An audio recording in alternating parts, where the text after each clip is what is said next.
Heyo everybody, Haku here with my live reaction for Tower of God Chapter 522, or Season 3, Episode 105. Very excited to get into reading. I still am sort of on the schedule I mentioned when I started doing this sort of catch-up week. But my throat's been kind of hurting today. I might try to record all 6 chapters that I'm behind on right now. But if I only record like 3 or 4, I'll record the other 3 or 4 tomorrow or Friday. Either way, I'll still be caught up by the time this weekend comes around. But I just can't wait to get in to reviewing some of these chapters, get back to reviewing things, because I've gone back through, obviously, when like editing and making my thumbnails and everything, and read the chapters, those 6 that I just read last time. I've at least been over them another time or two, and I've went through and watched like Naya and Dr. Bonehead's reactions and everything. And there's so much I want to talk about, and as much as I love all of the Liboric stuff, him hitting the Whitebeard pose and backhanding Maya, or how like incredibly important the reveal of just Traumeray's name drop is. I think what sticks with me the most from the 6 chapters that I just read was the Hachonhi and Hasacha backstories. I think that's going to be the funnest thing when I get to reviewing these, to just dive into and talk about in depth. It's just seriously so good. I love that Hasacha tried to talk no jutsu Hachonhi, and then it didn't work, and she's just like, well, that didn't work. I don't want to fight. It's so great. It was so good. I think that might be, looking back on it, one of my favorite things. Another thing that's one of my absolute favorite things is all these new characters we've been introduced to. I really enjoy them so far. And really, we haven't got too much more than just the basics, like the designs, and the designs have been incredible. So, yeah, really excited to see what comes next and to be caught up with at least the official releases. I know I can't, because of the nature of YouTube and everything, I can't be fully caught up to like the Raws or the Fast Pass or anything. But it'll be nice to at least be kinda caught up. It's still disappointing because even when I'm caught up, there are still going to be so many of you that are ahead of me, and that sucks. It sucks that I can't just be like on the very edge of the Raws and stuff coming out really fresh, but it'll be nice to at least be caught up to where things are currently. But with that sort of long intro out of the way, some things I wanted to talk about, let's get into trying to read these 6 chapters, or at least as many of them as we can here. Starting with 522. And now we're seeing, let's go. We have White Garment Widow after seemingly taking down Evankhell, but that would feel like a really anticlimactic finish to Evankhell's story if that was all that there was. Evankhell, and we have Mule Love yelling out. Also, I'm not gonna lie, I kinda want to see more out of Mule Love, and I never know whether to just call him Mule or whether to just call him Love, because it sounds odd either way. I guess Love makes more sense since there is a character that's just Mule. But, you know, honestly, he just got Spider-Man at the beginning of all this, and we really didn't get to see him do anything. I want to see more out of Mule Love. So we got Warp Gate 4. Mom. And we have Sicarius still thinking to himself, she's always scary. Also, one thing, this is like really a side tangent, but I felt kind of bad going back through and watching reactions, like I said, from Dr. Bonehead and Naya for the past 6 chapters that I just read. And one thing I noticed, Dr.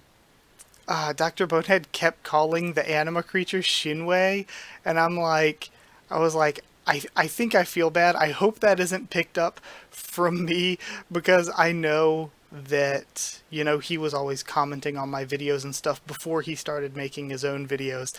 And I hope that my mispronunciations of everything didn't rub off on him. Because I think, technically it's supposed to be like Shinheo. And I've just always called it Shinwei because, of course, I've been reading since season 1 when I was like a teenager.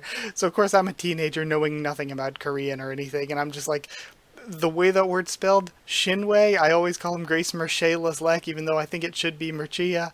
I was like, I really hope my mispronunciations aren't rubbing off on everyone else. But yeah, I've always called them Shinwei, even though I know that that's not correct at this point. I'm pretty certain it's Shinheo.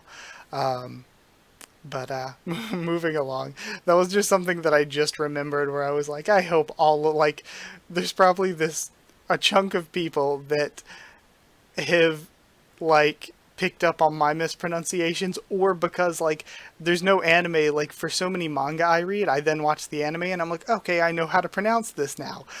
And of course I know a little bit more about Japanese than I know about Korean. So there's probably so many people that have their own mispronunciations just because all we're seeing is the translation written out and we're like, that's good enough, I guess. Don't know how that's pronounced. But damn it, this won't do.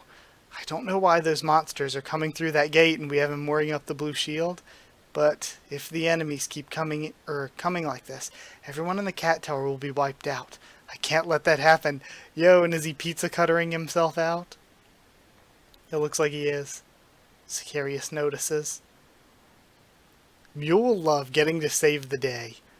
Yes, it's working. Just a little more. Once my hands are freed, I can hear you, and that buzzing sound, says Sicarius.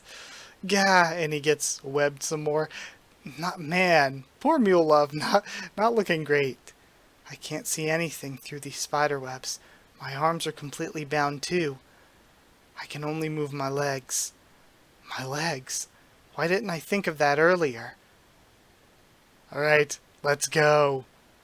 And he kicks up with the blue shield, it looks like.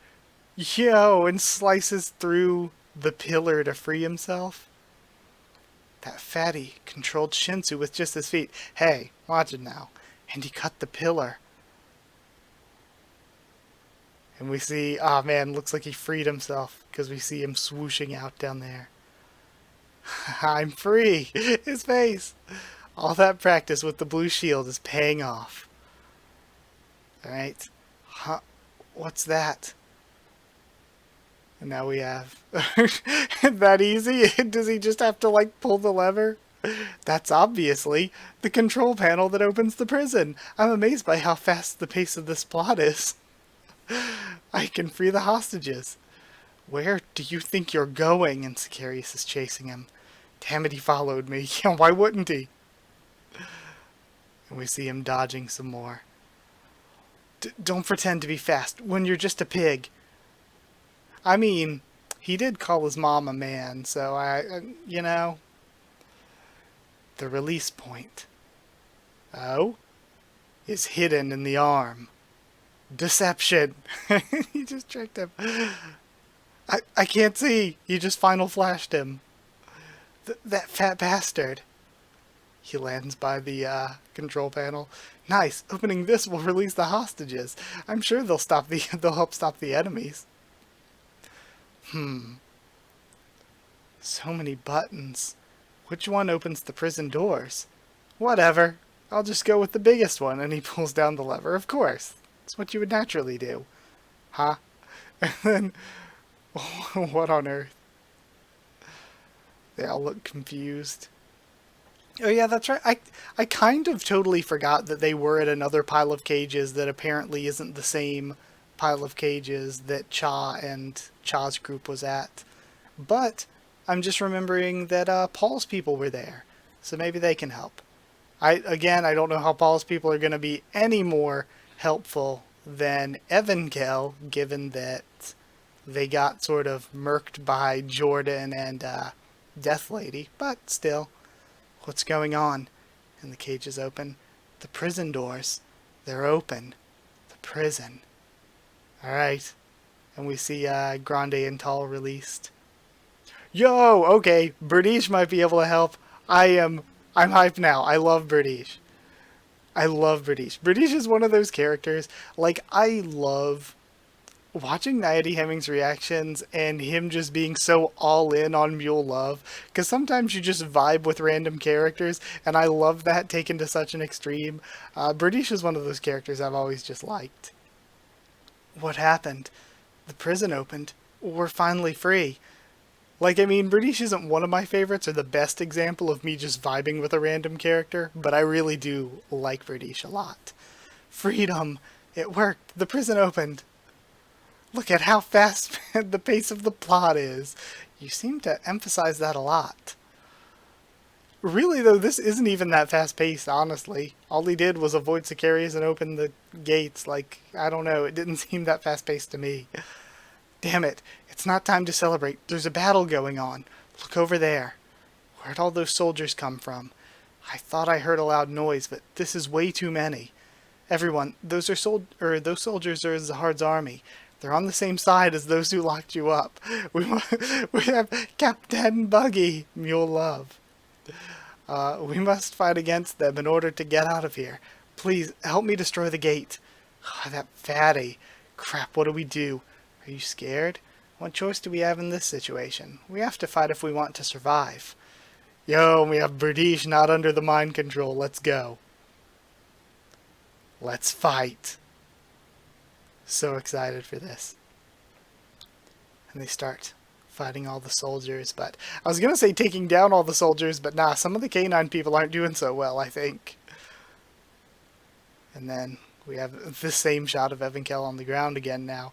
So again, this can't be the end of Evankhell just because not only the character's importance, but because we still have Elephant Sasanuo going on in there too.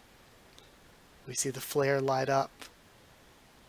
And Evankhell's eyes open.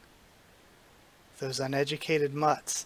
How dare they rush out and get in our way, says White Garment Widow. I should clean this place up. And geez, just the AoE on this lady. She's formidable. What do I do? It's just impossible to take that monster down even with this many people. And now, Evankhell getting back up. Huh? Evankhell? So, yeah, just getting shot completely through the body in Tower of God. Third time in a row, completely unfatal. It happens to Caliban, it happens to Kelhelm, now it happens to Evankhell. It is just a flesh wound in the Tower of God verse. Evankhell, how are you still alive? You morons. Did you think a hole in the stomach could kill me? Again, even a gunshot to the head can't stop me. Yeah, again, I guess Doom survived a gunshot to the head as well. Evankhell, I knew you'd be alive, sort of. Haha, I pretended to be knocked down for this. Cap? I pretended to be knocked down for this very moment, so I could come back like this and catch you all off guard. Do I trust that? Stop lying. You did get knocked down by my mom. Yeah, that's going a bit too far, Mule on Sicarius' side. I understand that you're embarrassed, but don't tell such a lie. Shut up. It's true if I say it is. Anyway, this chapter's been amazing. The gate. No, I mentioned it at the end of the last recording session too. Like, the bomb stuff is whatever. I like what they're doing right this second. But the bomb stuff is whatever. Like, the bomb stuff can be good, I guess, but every single thing that we've seen other than the bomb stuff, regardless of how good or bad you think the bomb stuff is, everything else has been incredible. I've loved everything else. I love the Caliban and Liboric stuff. The stuff with all of Yusracha's minions, the Yusracha and Yama stuff, the Yuhan Sung and Lafav stuff, every single bit, the stuff we're seeing now, every single bit of this arc, other than the bomb stuff, I think is like 10 out of 10 side character content for me. I love this. It's so fun. No, we'll be closed for good. And she chucks a fireball at it. Alright. Lopobius battleship, here we go.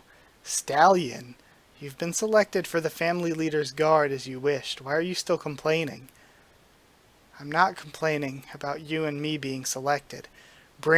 I love that we're getting all of these branch leaders and stuff. Pretty soon we're going to be able to, like, pick, like, which Maybe I should do a video at some point, maybe when I'm caught up. But again, if I'm caught up in the 6 chapters that I'll still be behind on, we might have been introduced to the rest of the branch leaders.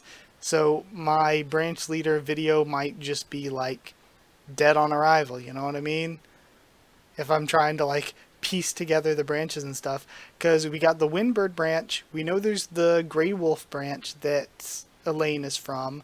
We've got the Bug branch, I'm assuming, that, the Bug branch, I'm assuming that, sorry, losing my train of thought. White Garment Widow is the leader of, presumably. We got the Snake branch, again, presumably that Yorari is the head of. So that's at least 4 we know of. Whatever Didiano was doing with the monkey, apparently, like, didn't he say something like, our branch isn't really a branch anymore, we don't really have a leader anymore, or whatever? So there's whatever's going on there. There's, like, my guess at, like, a seafood branch, given that we've seen the crab using, Lafave, along with the urchin using Candidi. And now this person, branch leader Lopobia Perseus, alias White Stallion, I'm assuming that means horse branch, right? So there's like a horse somewhere too. Then what's the problem? You know what it is. The problem is that Holan, a branch leader candidate, was accepted too. He's a hatchling. And I also, one of you, thank you for your comments where I was like, I don't really understand what they mean by hatchling. I wonder if that's a weird translation. Said that maybe it means they're like young or whatever. It's just something that they call candidates or whatever. I guess in a way that would kind of be like the Rugrats term that all the canine people use, you know? I can understand him participating in a battle, but him being selected for the family leader's guard is another matter. It's important for the younger generation to gain experience. Yo, I love this outfit. And they have a bird on their bag. I wonder if they're going to be from Dakoko's group, or maybe they were a candidate. Maybe now that Dakoko's done for, they can be a leader themselves. You think guarding the family leader is a job for gaining experience? Huh? How many branch leaders do you think have actually seen the family leader's face? The two of us and the spider are considered the strongest of the top branch leaders. Okay, so again, we're getting a bit more power scaling. White Garment Widow and these 2 are the top 3. And the two who will remain here have power we can't dare to challenge. They're the only ones who can fill in for the family leader in time of war. Okay, so the 2 who will remain here are not those 2? Because if Traumaray is making a move, and these 2 were maybe a part of Traumaray's guard or something, then there's 2 more that have power that they can't dare challenge. So are they also, like, do they round out the top 5 or something? Or are they talking about themselves and the translation's just worded a bit weird? Because sometimes, honestly, the English in the translation is very questionable. So I don't know. I understand that. But what I can't understand is why that hatchling kid has to be included in the guard. Holan's the leader of the hatchlings. He's qualified to be the leader of a new generation. We don't need a new generation. We're fine as we are. So that's interesting. I wonder if, again, this is reading too much into a very little amount of dialogue, but I guess maybe old generations get phased out and new generations then become the next family heads. And it happens sort of all at once, not as a new branch needs it, you know? We don't need a new generation. We're fine as we are. They've decided to wage a war. Now that they've made this decision, we have to put our lives on the line as well. No one knows how many branch leaders will die in the coming war. We've already heard news that a branch leader died in the battle on the other side. The transition to a new generation is inevitable. And we have branch leader Lopobia Perditi, alias Big-Footed Owl. So maybe again they're named the Big-Footed Owl because they control the Big-Footed Owl and they're, you know, we see a branch leader. I don't know. Just accept it. Or so I guess we have Perditi, which is similar to Candidi. No idea if there's any relation there. Weird. Again, I just want to see more of how this all fits together, or make theories about how like all the branches fit together, you know. And then the camera cuts out. Gate 1 of the nest has been destroyed. Connection to the battleship is lost. The gate is destroyed. Interesting. So yeah, we're seeing the effects of what Evankhell did. Don't you dare try to come over. Just stay stuck in there. Okay, this is one of those chapters where I'm really glad that I'm not caught up, because I would have to hate a week. I'm glad that I just get to go ahead and read the next chapter. But either way, that was a really, really fun one. Like I said, I've loved all this side character content. The Mule Love and Evankhell and Sicaria stuff is all great. It's so fun. We still have Evankhell stuck there with White Garment Widow, who we now know is in the top 3. And there's just so much like lore and power scaly-ish stuff that we're being dropped that I just want to make so many reviews, so many theory videos. So that's something to be excited about when I get caught up. Once I get caught up, sure, I'll have to wait a week between chapters, but I'm really excited to be able to do reviews and like theories and stuff. So yeah, with that in mind, and I like that feeling, because there's been a lot of times when I've been reading Tower of God and I'm like, to be honest, I don't really feel like making reviews or theories. There's not really much going on to review or theorize about. But I like that there's so much cool stuff happening now that I really, really want to talk about it. But with all of that out of the way, thank you for watching. Like if you did like the video, I'm just going to go ahead and get straight into the next one. Comment, subscribe, follow on Twitter if you want. If you want a link to the Discord server, ask and I'll give you a link. And if you would like to help support the channel on Patreon, it is patreon.com/Haku of the Tubes, or a link will be in the description. Either way, that is it. Thank you for watching, and I'll see you all next time.